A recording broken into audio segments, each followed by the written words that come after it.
Hey Cardfighters, Chris here from Vanguard Central, bringing you a little bit of a different take on Gear Chronicle. My deck focuses mainly on Fate Rider Dragon rather than Ragnarok deck. So we run 4 Fate Rider Dragon, and the skill is you can choose one of your own rearguards and put it on the bottom of the deck, and then choose a unit with 1 grade higher than the unit we returned, and call it to rearguard. And then the second part is you get to choose 1 unit for every face-up G unit you have in the G zone, and you can give them all plus 3,000. So late game, using the plus 3,000, you can make really high numbered columns, and the other effect is going to help for a lot of field consistency. And so that's what we're mainly going to focus on in this deck, is high-powered columns and consistency. And I like this strategy a little bit better than the Ragnarok strategy because I feel like you're just asking them the big question, do you have a perfect guard or not? And if they do, sometimes you just don't have other options besides Ragnarok, so that can be pretty bad for you. So I just run the 2 because it can be a really good finisher when you know your opponent doesn't have a perfect guard, or you can actually use it for early damage and make your high-powered columns that much more painful for your opponent. 2 strides left. One of them is Lost Age Dragon, simple on-hit boop, and that's just going to provide pressure early, might force them to drop a perfect guard, and it also helps just control their field with your first stride, which can be really good against some decks which rush you early, like Aqua Force or Jewel Knights. And lastly, we have Upheaval Pegasus. I really like this card. I used to play Chronos Command in this spot, but I found that it never really hits. When it hits, obviously, it's amazing because they lose so much advantage. It can take them a long time to recover, but I really like Upheaval Pegasus because it doesn't have the cost, and it functionally does similar things by preventing them from having a good field. Like, you send their whole field back, and then they get to call that many from the top of their deck, but it's probably not going to be what they want. You do have to be careful because some decks will have on-call skills that they can make use of. And it also plays really well into, power gaining cards that get power when they boop. And speaking of that, we have our starter is Gearhawk, who gets plus 5,000 whenever something is booped. Booped means just put it on the bottom of the deck, because that's what I like to call it. I always move this card to rearguard circle.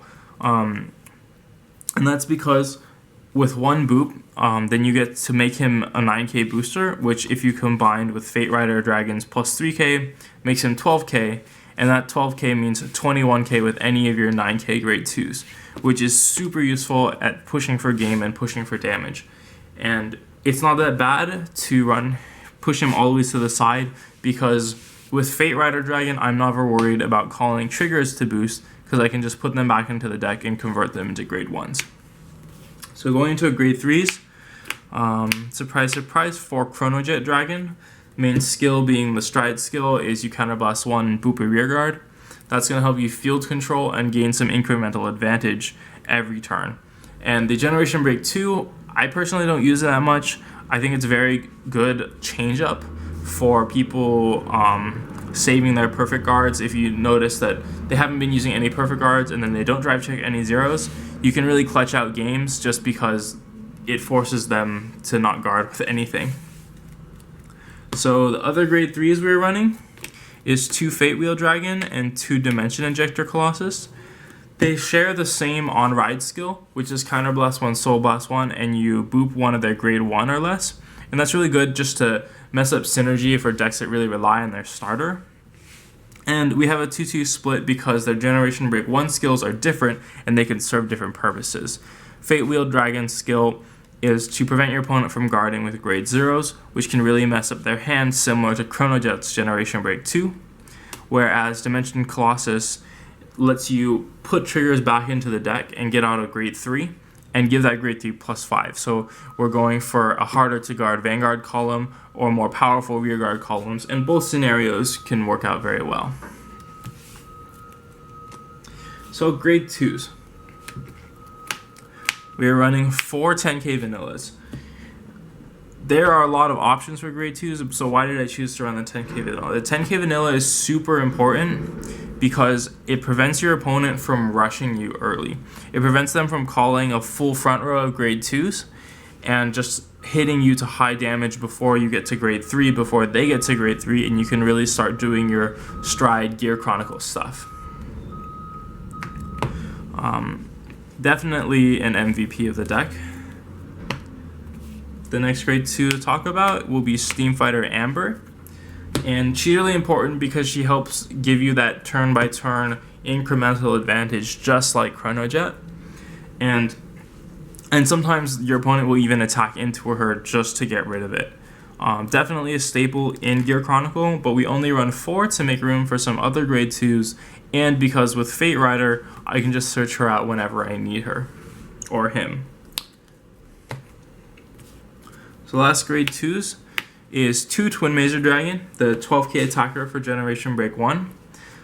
This card's important just to make columns with the starter Gearhawk when you don't get to boop anything, as well as for being a first turn fetch for Fate Rider, or first stride fetch for Fate Rider Dragon, because you're gonna stride over Chronojet, get that 1 bounce, and then switch out one of your grade 1s for Fate Rider for Twin Mazer, and that's a 21k column right there, pushing high damage extremely early in the game, or relatively early.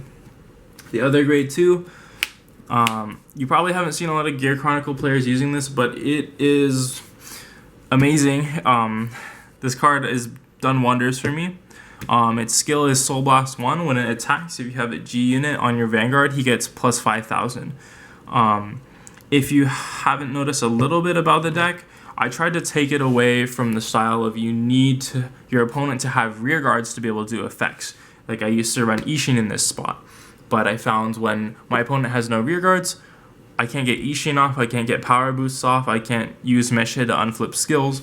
So swapping these out for something that can really be powerful even when your opponent has nothing on the field is really useful. You just put a 7k behind him and it hits 21 just for 1 Soul Blast. So, grade 1s, 4 perfect guards. I honestly don't have an excuse to not be running the unflipping perfect guards, as Gear Chronicle are so resource heavy, resource reliant. Sometimes it's useful to be able to protect your rear guards, such as a Gear Tiger or Amber, which are really going to just snowball the situation in your favor. But overall, I do think that the unflippers would be better. So I would try to pick those up if you're looking to build this deck. Next, we have 4 Stride Fighters. This is a must-have in Gear Chronicle because their focus on striding. Any turn you can't stride is super bad for your momentum. You're going to lose a ton of it. And it also has the added benefit of being able to change out any one of your other grade 3s for Chronojet, securing that, perfect ride at grade 3. Next, we have 2 Gearwolf. We only have 2 because, again, Fate Rider brings us a lot of consistency, so we can just grab him whenever we want. And so Gearwolf is going to get plus 3 every time you boop a unit, which serves super important purposes, just like the starter does. Whoops, sorry. If you get to boop something and you call it with Fate Rider giving the plus 3, that's a 13k booster. And that's going to hit 22 with any of your 9k grade 2s. So as you can see, the deck is really focused on hitting high numbers with as little boops or return to the bottom of the decks as possible. And so the deck has turned from being more of like a let's boop everything, or let's just Ragnarok, into okay, let's boop at the right time to get the right power boost and get rid of key units for your opponent.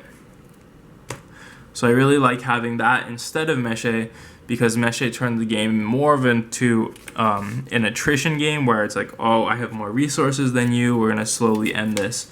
And sometimes it doesn't work because of how aggressive decks can be and how luck-sacky this game can get sometimes.